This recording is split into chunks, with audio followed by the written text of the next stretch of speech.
I wanted to talk about being not okay when you're a public facing person. Because lots of you who are here right now were here when I had a little meltdown on the YouTubes.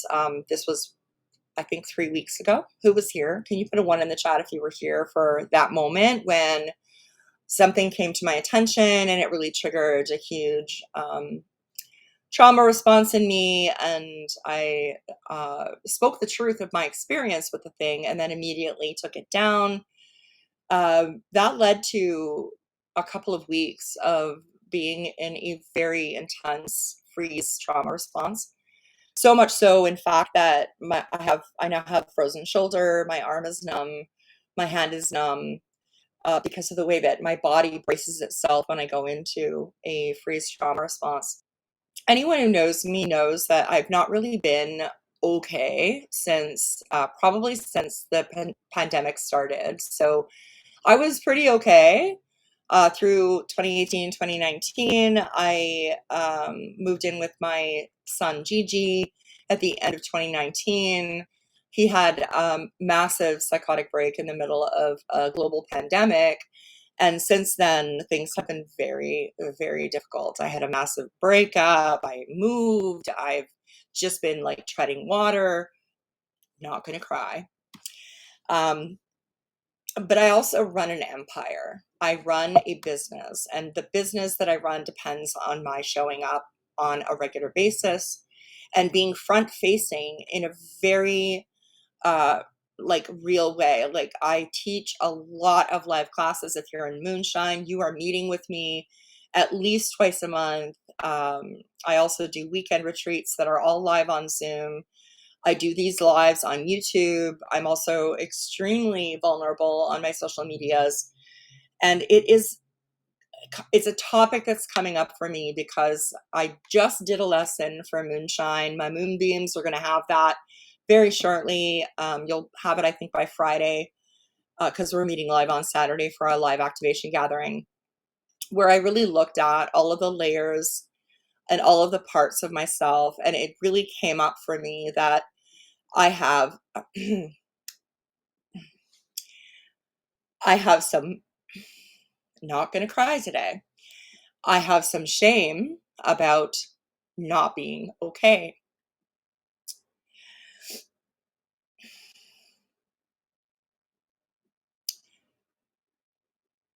And that's just rude. Like, that's just rude to myself. Grabbing a tissue. These tears that I'm crying are actually tears of relief.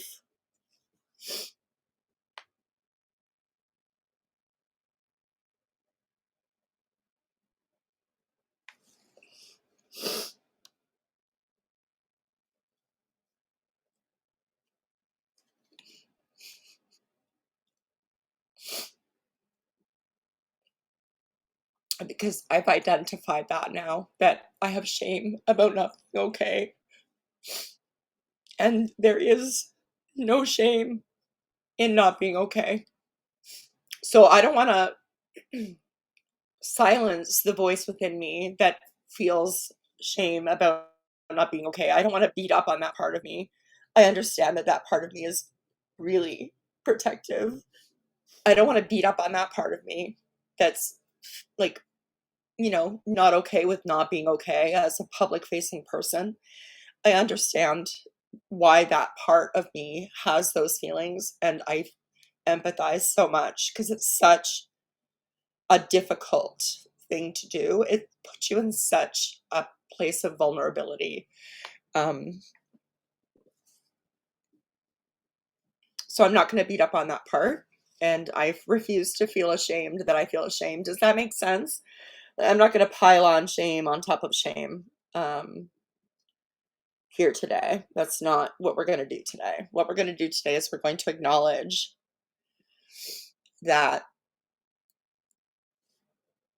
you can show up and not be okay, and your people are going to be okay with you showing up and not being okay. Your people are going to like shield wall around you, around the not okayness. Now, there are going to be times when it's not safe for you to be not okay. and front facing. We need to acknowledge that. There are times when you're going to be not okay, and putting yourself out there is actually going to like trigger you and throw you into a terrible trauma response, and make things much, much worse than they have to be. Um, but also, there are times when being, front facing the way that I'm facing you right now in your not okayness is actually a really empowering experience, because people can hold you in your not okayness and help you validate your worth even when you're not okay. And that's what my people do for me all the time. Those that love me fiercely. I am very lucky. Believe me, trust me, I know this, um, with all my heart, that I'm very lucky to have curated the community that I've curated. Y'all have my back in like so many ways. It's unbelievable. However, it can also be a little bit of a dance that I've been doing for quite a while now. So I wanted to talk to you a little bit about the work that I've been doing that maybe I haven't been all that forthcoming about. My earring broke, so we're going to take that out. I'm just a mess today. We're just going to be a mess today, and it's totally fine. I've been working in the realm of art journaling and mixed media since 2011. I think I started practicing kind of on my own in 2009, very late 2009. And then I did a bunch of stuff on my own. Like I just took classes and I soaked it up like a sponge. And I did that as a blocked creative, right? This was pre-therapy. Like I didn't even know the degree to which I had work to do. I was just trying to survive in a very difficult period of my life. I was in a very abusive relationship, and my family was falling apart around me. And so I discovered art journaling as a way to express myself creatively without needing to write, because writing became absolutely impossible. I just lost my chops, like writer's block, like you would not believe. So I started art journaling, and it wasn't long because I already had an audience. Um, for my writing and also for the various podcasts that I did, that people started asking me if I could teach them how to do what it is that I do.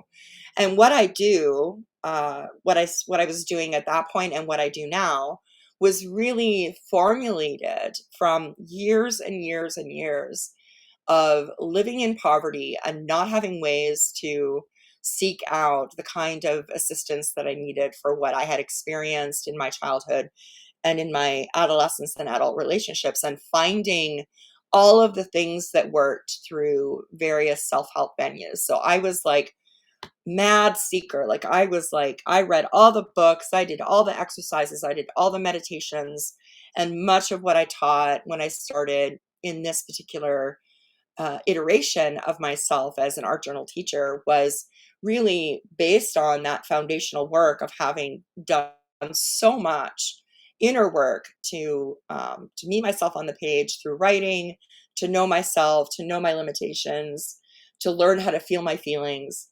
Um, and so there was this whole history of stuff that happened before I ever taught my first class, right? So when I came into teaching my first class, I came in as a baby teacher. I had never taught anything before, although you could, I guess, consider podcasting teaching, but it was very um isolating. Podcasting was very isolating. It was just me recording and there was no real like audience feedback. So teaching was a whole different ball game for me.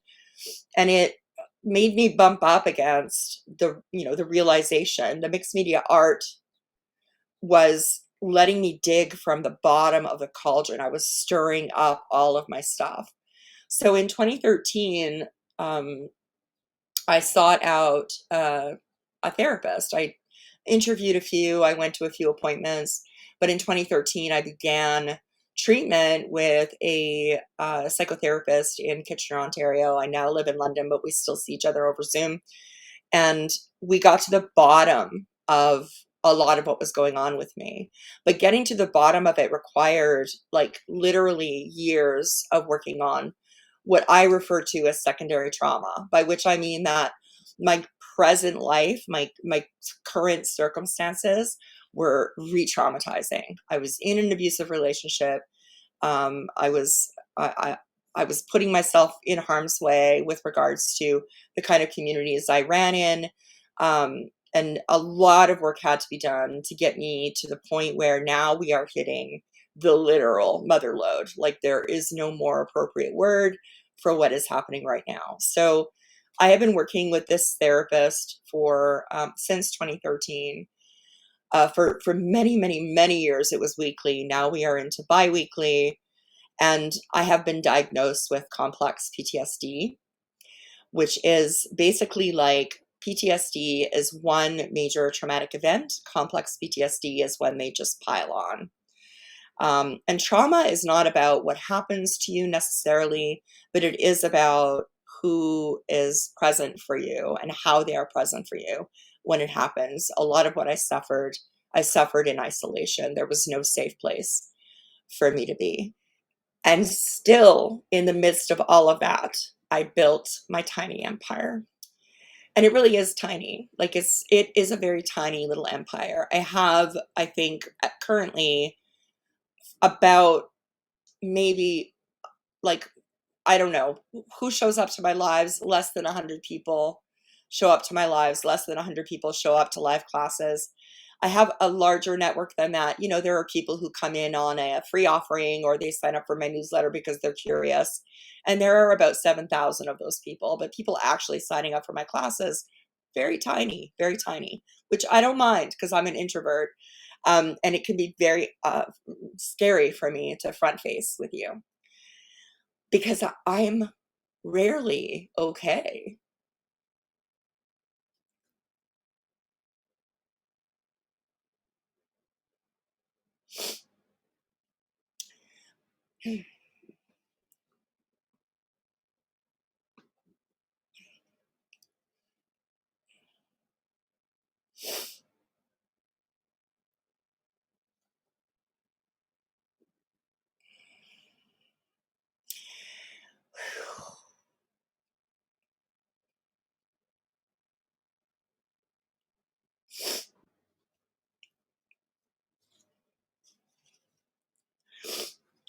So if I can get my voice back, please, body, I would really appreciate that. So what I want to share with you is that I do a lot of okay masking. It doesn't mean that I'm lying to you, right? I'm not lying to you. But it does mean that if I want to show up, I have to like gird my loins. Like I have to like really work hard to show up.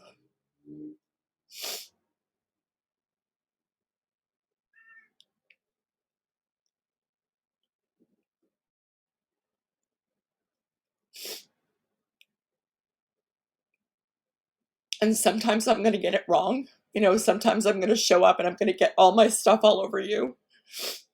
And sometimes I'm going to show up and I'm going to say something to you from my experience that moves you or inspires you or helps you in some way. But the most important thing that I do in my life is showing up, even when I'm not okay.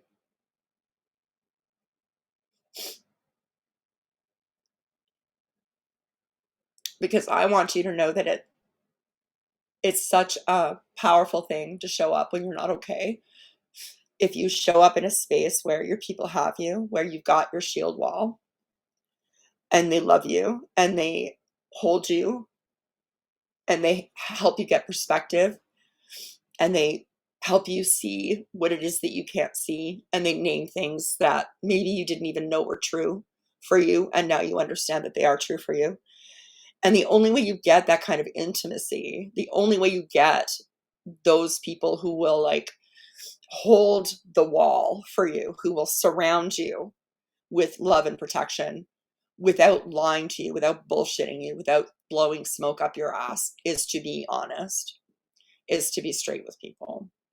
So, is this for everyone? No, it really depends on how much work you have done in the realm of being okay with the stuff that happens when you're authentic on the internet. Because let's be real, you kind of need some dragon scales to do this, right? If you're going to be thrown very harshly off course by criticism, it might not be safe for you to do, but try and do it, please, with your in-person friends. But know that I mask okay, so I can show up. I do it all the time. I search every single day for glimmers, little glances, little moments, bits of what was beautiful today, glitter in the trenches, as I used to call it.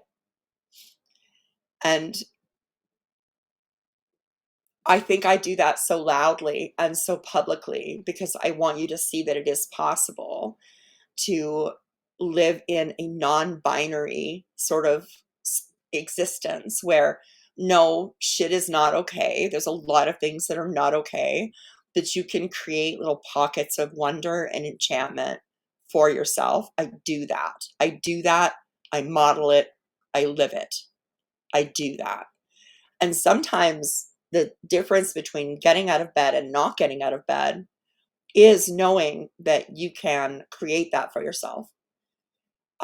So I'm going to be talking more about that kind of thing on this channel and in the other arenas where I teach. And I'm also going to be unmasking the not okayness. Like, I am going to be honest with you.